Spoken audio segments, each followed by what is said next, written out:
du Sénégal.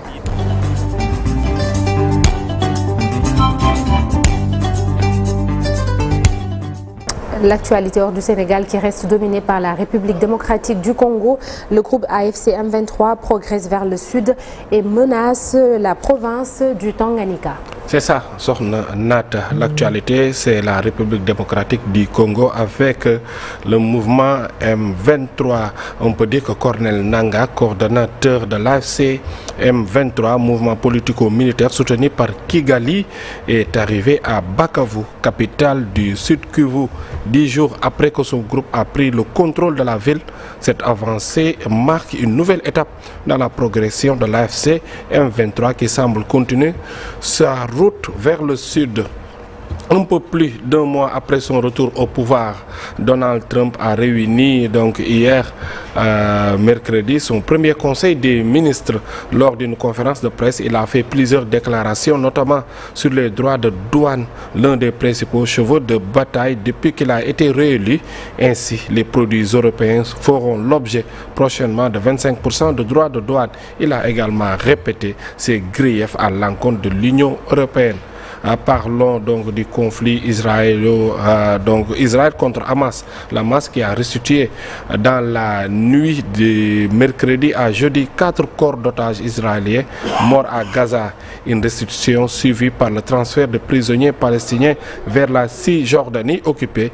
Israël a promis de libérer un nouveau groupe de plus de 600 détenus dans le cadre de l'accord de trêve à Gaza qui expire ce samedi. Sornanata, donc en France, le premier ministre François Bayrou a affirmé mercredi de ne pas avoir donc de volonté d'entrer dans l'escalade avec l'Algérie, mais a indiqué que la France allait demander à Alger que soit réexaminée la totalité des accords de 1968 entre les deux pays, faute de quoi ils seront dénoncés. Pour finir, à l'hôpital Gemelli de Rome, une messe a été célébrée en soutien au pape François, toujours hospitalisé pour une infection pulmonaire complexe.